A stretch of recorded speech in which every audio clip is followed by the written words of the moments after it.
What's going on, ladies and gentlemen? This is the Mcu Me podcast, hosted by me, Air, also goes by Eric, and Keaton from the Buzz channel or Buzz channel, depending on... It's just the Buzz TV, usually. I rebranded the Twitch channel to at least be the Buzz TV. On YouTube, it's still just the Buzz. We're doing a new podcast in between the actual podcast I haven't done in like 4 months. This is like a limited series one where basically we're going back and basically rewatching all of the MCU movies leading up to Endgame. So obviously the first one's Iron Man. Full disclosure, we already recorded the entire first Iron Man episode and then fucking lost it somehow. So we're re-recording it again. Eric's on Tinder and I'm outing him right now. Nah, bro. He's just saying that because he knows no one can know for sure. Eric's very disheartened. So we're talking about Iron Man. Eric, if you'd like to look at your notes on the episode as opposed to Tinder, and not get doxxed. Anyway, we're talking about Iron Man, the first movie of the MCU. We've watched that and The Incredible Hulk, so we're kind of going from the headspace of talking about Iron Man already and the Hulk already. Iron Man, what do you think of it? Like the short review? Yeah, sure. You can do a 1-sentence review. Guy gets abducted by ISIS. Man builds suit to destroy ISIS. He's copying me. He's copying my 1-sentence review. No exclusive proof of that. I think at least the first 3 minutes are recorded. We'll go ahead and put that in right here. So what is your one? Wait, what are you talking about? I'm talking about Iron Man. Yeah, I'm saying what do you? It's the same but different to the current MCU, but we can. I'll get into better detail about that. But what is your one sentence review of Iron Man? Druggy finds Jesus. Wait, what? In Iron? Yeah. In Iron Man. Yeah. Because he finds himself, you know? What does that have to do with anything? Because he realizes he's not a... Yeah, you just got fucking doxxed again, boy. Alright, so, Al-Qaeda is killed by a mecha. That's Robert Downey Jr. Yeah. Where do we even start with this movie? Yeah, from the... No, where do we start? What part do we... where do we describe how... We talked about Robert Downey Jr. and how this this movie put him back on the map and kind of made he himself made a normally B-list character, probably on par with Batman or Superman. They really did. I mean, because if you look back at any of the promotional material for the Avengers, Robert Downey Jr. and Iron Man are the stars, without a doubt. Because Captain America is usually the leader. And he does still do that a little bit in the Avengers and stuff like that, but he's never been the forefront in the MCU by any means. Yeah. Obviously, they made Captain America better later on, but spotlights on Robert Downey Jr. as Iron Man. Period. He's great. If you watch the acting in this movie, he has so much more passion in general, and is just really playing into the asshole that Tony Stark is at the beginning of the movie. He starts out as an asshole, and he's still kind of an asshole by the end. Yeah, but but he's an asshole who's trying not to be an asshole. Yeah, pretty much. So and this movie comes from pre-MCU, time, or not pre-MCU time, but at the beginning, before it is what we know it as today. There's a lot of key things you can tell. It just feels fresh, feels very literally just even today, in comparison, especially I guess because we've gotten a little tired of a common complaint is that they tend to use a formula, and I agree to some extent. So and this movie even now still feels like just a breath of fresh air. Yeah, it's a movie first, in a sense, because that's actually it doesn't have to tie in anything. It does, obviously. There are Easter eggs, there are tie-ins, especially with the post-credit scene. It's going somewhere. This is part of kind of their experiment to get back on the map. Because this is the first in-house Marvel movie that they had made, to my knowledge, at least in the modern era. In the modern era, Yeah. Did they make Blade? No, they made Howard the Duck. Oh, yeah. That was their They first lost a lot of money on that, I think. Yeah. For some context, around this time, early 2000s, late 90s, they basically were near bankruptcy. So they sold off the rights to a handful of different characters. So X-Men got sold off, Fantastic Four, Spider-Man, all sold off to different studios. And they held on to the rights. So they basically took inventory of what they had for the Avengers. So Captain America, Thor, Iron Man, Captain America, basically everything that the studio, like somebody else never bought, you know? Yeah. And because, they were, Captain America and Iron Man have never been as popular as, like, say, the X-Men or Spider-Man, which just kind of gives more credit to Marvel for being able to come up with, like, such, famous now characters out of, essentially not much to work with. Yeah.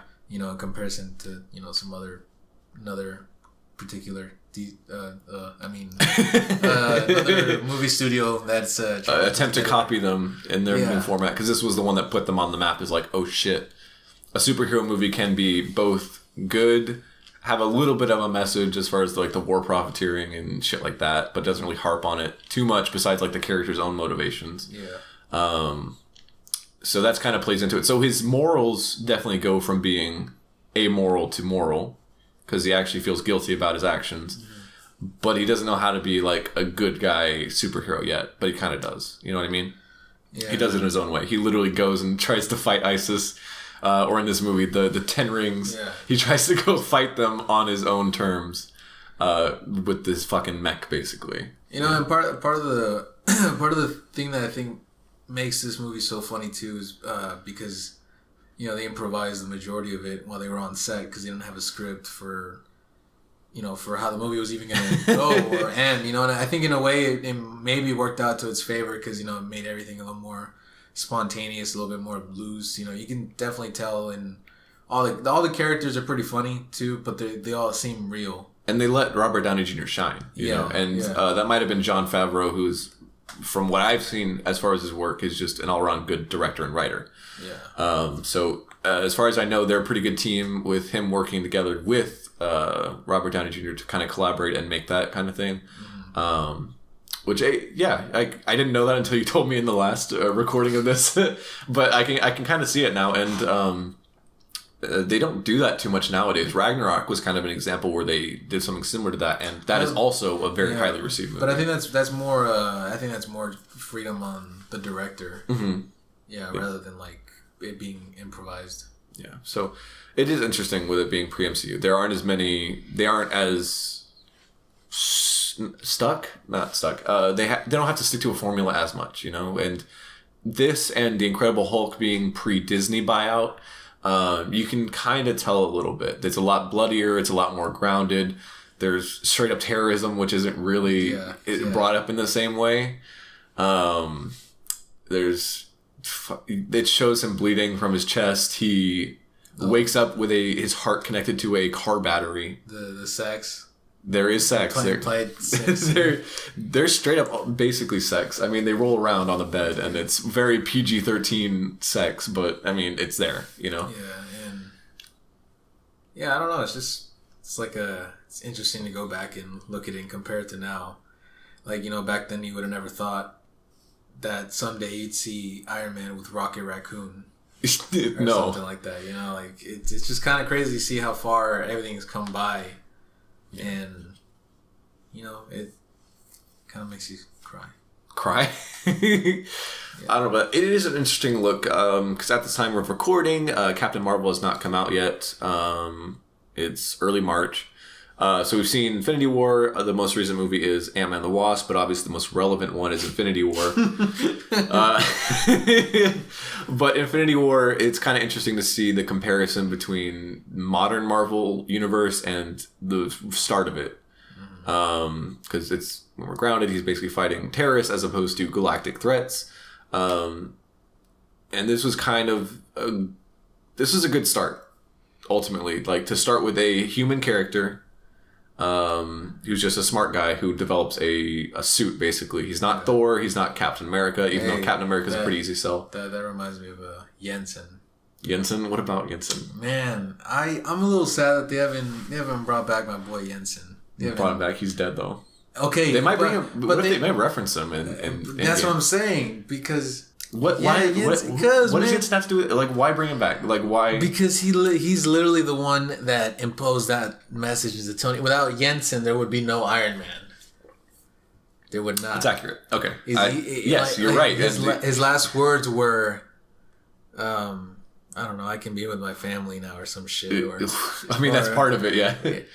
And they brought him back once in Iron Man 3, but... Did they? Yeah, in the beginning, in the flashback scene. Oh, was he at the party or something? Yeah. Oh, I didn't catch that. Yeah. Dang. Okay. So this movie obviously has tie-ins to the MCU. It obviously kind of kicked it off.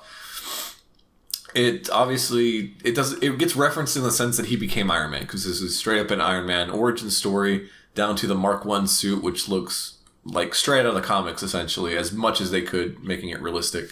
I don't know. I think we were finally transitioning into the point where they weren't afraid to embrace anything that they think looks silly on screen. They aren't X-Men wearing leather suits. Yeah, and in the sense, And what else, like, I don't know, Batman just wearing nothing but Kevlar. Yeah. Yeah. And interesting enough, this movie did come out at the same time as The Dark Knight, or same year, I should say. So May is when this one came out. Very financially successful. Dark Knight came out very, very financially successful. So the two get compared, not as much nowadays, but they came out at a very similar time. And the studios and the comic studios, or the comic creators, took different lessons from it in a sense. Marvel essentially learned, like, okay, these things work. And DC basically learned, like, oh shit, people like dark and gritty, which really wasn't the main thing about Dark Knight that made it good. Like, the realism is a part of the Dark Knight, but it's not really the focus. It's the fact that it's well written. It's very practical effects. This one actually has a surprising amount of practical. Going back to Iron Man. Oh, the CGI is good. It's mixed in. It's mixed in very well, and a lot of practical stuff is mixed in. So, for example, with the Mark I suit, the top torso and the head are all real. They're practical. They're basically put onto a stuntman and raised up, and apparently that was shitty because that was really fucking heavy. But then they would go back and add CGI. They'd add the arms and legs and everything like that, and even like down to like eyes. So like the attention to detail was on point. The part where he's flying for the first time with just the handcuffs and stuff, that's also practical. With not with the sparks and shit like that, but like they basically put a harness, because traditionally what makes flight look super unrealistic and they didn't want to show, they put the harnesses around somebody's waist so you can tell they're on a harness. So to fight that, the director and the stunt team and everything like that, they actually got harnesses made for both of his arms and both of his feet, so that whenever you see him flying around, he's being suspended by his arms and feet. So that's why he looks off balance, is because he's literally being balanced by where the rockets are supposed to be. So he's not just being held up by a harness. It gives it a little bit more realistic weight to it. So yeah, there's an attention to detail there that people don't recognize. So was that a fact that you hadn't heard about? Yeah, no, I didn't know that. Yeah, FX used to show Iron Man a lot. Oh, yeah.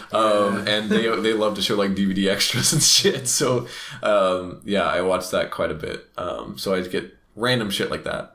I think the only thing that I don't like about this movie is the villain. The villain just kind of goes crazy, as you like to say. Yeah, for no reason. Just yeah. And I mean, it kind of kicked off with, the kind of a bad trend of copy paste. Yeah, just mirror villains and stuff, Yeah. But I mean, even that, like, I don't know, I let it slide. I didn't even catch that they actually used the villain name of Ironmonger. They actually used it once. They don't call him that ever. But yeah, I don't think so. Yeah, but he's like, oh, we're Ironmongers or something. Like, yes. they put it in there somewhere to, like, be fan servicey and stuff, but like still, I'm not even sure if that's an actual character. I thought he was. Either way, I mean, he's a copy and paste villain in a sense. He literally uses the same suit modified, which is kind of weird, because I thought originally when I watched it that they actually turned the old suit into a new suit. despite the fact that they're massively different in size and whatever. But now watching back, they have the suit fully built for some reason, and then they made an entirely different suit. So it's just like, okay, well, did you just kind of need the tech? I mean, I don't know. Yeah. But yeah, so he somehow builds an entire suit over the course of a few weeks with a team of engineers, and he suddenly goes crazy once he's in the suit. He doesn't even talk the same. The voice filter is really weird. Yeah. And what's really weird, I noticed thinking back about it, about the Incredible Hulk, they do a very similar thing. The Abomination doesn't sound at all like Tim Roth. And the Ironmonger doesn't really sound like Obadiah Stane until he takes off the mask. Yeah. So maybe that's just the filters, I guess, to try to make him sound more intimidating, but it ultimately ends up sounding like he's not even the same character. Yeah. I don't know. So villain, but you can kind of see where it's coming from, I guess, because if you think about it, he's ultimately what Tony Stark would have turned out to be had he not been kidnapped and talked to by Yinsen and basically almost killed by his own weapon. And yeah, and basically cursed with the chest thingy until he isn't. Spoilers. And that's an Iron Man 3 discussion to have, but I just ahead of time, I really don't like the ending of Iron Man 3. I think it's ultimately pointless. But it's fantastic. Back when the fact that he had a battery in his chest, but at the beginning a literal battery and then the arc reactor, it's very horror-esque, very curse kind of.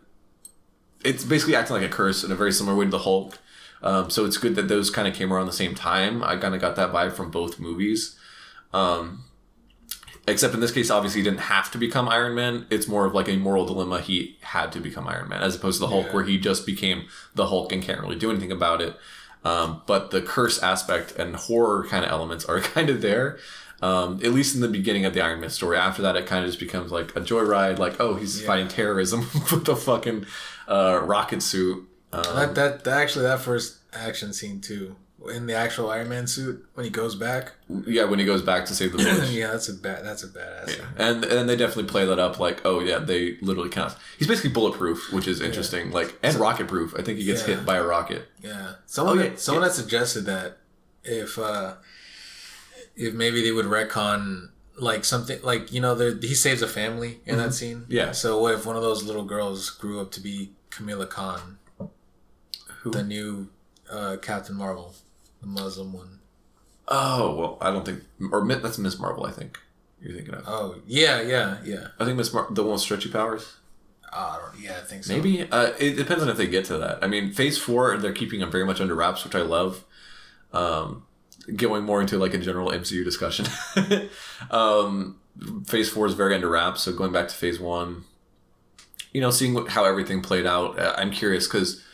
in a sense, this is relevant because this movie started with nothing. And it even kind of brings up the escalation discussion or the escalation problem that Vision brings up in Civil War. Oh, okay. So not the literal escalation problem where everything is bigger scale, which the MCU did kind of fall into. But the escalation of now that there's superheroes that are public, the Earth is attacked more often, there's more superhero beings showing up, which is usually a DC thing or a Batman thing brings it up a lot. Are Batman's villains coming out because he exists or because they're showing up more often because he's fighting them? Kind of that kind of thing. Does Batman create his villains or do the villains make Batman be there kind of thing? And it's kind of like a cycle. So that's brought up in Civil War. But it's kind of interesting to see that concept. In this world, at least, there's no public superheroes at this point, which gets retconned, basically, with Captain Marvel coming out and Captain America. But at least with both of those, you can kind of say, they were confidential or under the radar, even though Captain America was used in propaganda and had trading cards. Superheroes never existed. No, well, I mean, he tells him at the end, at the end. That he's not the only superhero, which I think this is the only movie that says superhero in the entire MCU. Yeah. It's possible. No, I don't think so. I doubt it. They don't say it in Hulk. We'll find out. We'll go through, but I'm almost certain this is the only one that says superhero. And it's actually kind of meta about it. They kind of flip superhero expectations, especially post Spider-Man on their head, with love interest, Pepper Potts. And him, she actually has a character, at least in this movie, and she's pretty common in all of his movies, basically. But obviously they become a love interest later on and have more of a romantic relationship. But in this, it's very much like flirtatious boss who's a playboy, and she just has to kind of deal with his shit. Even saying like, oh, I'm just here to take out the trash whenever the reporter chick is leaving. What did you think of them making Jarvis a machine? Rather than an actual... Oh, yeah. That was... Yeah, rather than an actual butler. I think they said they did that to avoid confusion with Batman. I think it ended up for the best. Ultimately, I think it's a great choice that I think they probably make canon eventually in the comics because that's so well known. And the thing about this is that, like, I feel like the Iron Man and a lot of the MCU movies actually shape the characters in the comics. Yeah, no, Like, well, especially now, yeah. Yeah, because I personally think that interpretation's better. I mean, Jarvis, he plays a very subdued role in this movie. I mean, it comes out later. He's just kind of a little bit of a snarky robot, but he gets snarkier as the movies go on because people kind of liked him. And then obviously he later becomes Vision, which I think was probably the smartest way that he got brought into the MCU. But ultimately, do I like the choice? Yes, is my answer. Because it would have been weird because he already has Pepper Potts, and it would have been just kind of like then another extra. Yeah, it would have seemed like a treat. It would have been extra, Yeah. So just having Jarvis and later, just having a robotic assistant that he's basically just bouncing shit off of, and just kind of deals with Tony stuff because he's a robot, but like he can still make snarky comments like Tony Stark, like, oh yeah, very conspicuous or something like that. Yeah. Whenever he like hot rod red on the on the robot. Real subtle. Yeah, so I think they turned Jarvis into an actual character by turning him into a robot, ironically. So I think that's probably the best addition they could have made. Yeah. Cool. I hate it. You hate it? You hate Jarvis or you hate the movie? Both. Oh, okay.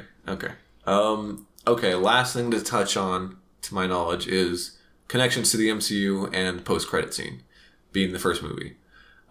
Nick Fury showed up, which I don't think a lot of people were expecting. No, I mean, I'm telling you, man, imagine, I kind of envy people that watch that, as a more aware adult, because as kids, I watched this when I was 10. He was 10 and I was 11 when this first came out. So you're a kid at that point. You're still watching movies just to enjoy them. You just want to see action, explosions, and shit. So at the time, I can't remember what my reaction was to seeing Nick Fury, but I imagine now I would have lost my shit. And I don't know if this was the first time I saw Nick Fury, because I feel like I did watch the Ultimate Avengers animated movies. There were like 2 of them. And I think they had the ultimate version of Nick Fury, which is based on Samuel L. Jackson. You already know the whole deal with that, right? Yeah. So basically, for context, Marvel asked Samuel L. Jackson if they could use his appearance or his likeness to be the ultimate version of Nick Fury. And he said yes on the condition that he got to play Nick Fury in the movie, which basically played out perfectly. Which is I had heard that they used it without his permission. No, there was a discussion they had. So it was basically a deal like, hey, if you can use my likeness, but I get to play him in the movie. Oh, because I had heard they used it without his consent. When he complained, he was like, hey, I'll let it go if you let me play Nick Fury whenever you guys make a movie. From what I understood, it was a more consensual, mutual thing. The world may never know. That's what discussions and podcasts are for, is to submit wrong information. So you got 2 versions of it. One of them's probably right. David Hasselhoff would have been a better. I thought they would have referenced him at some point.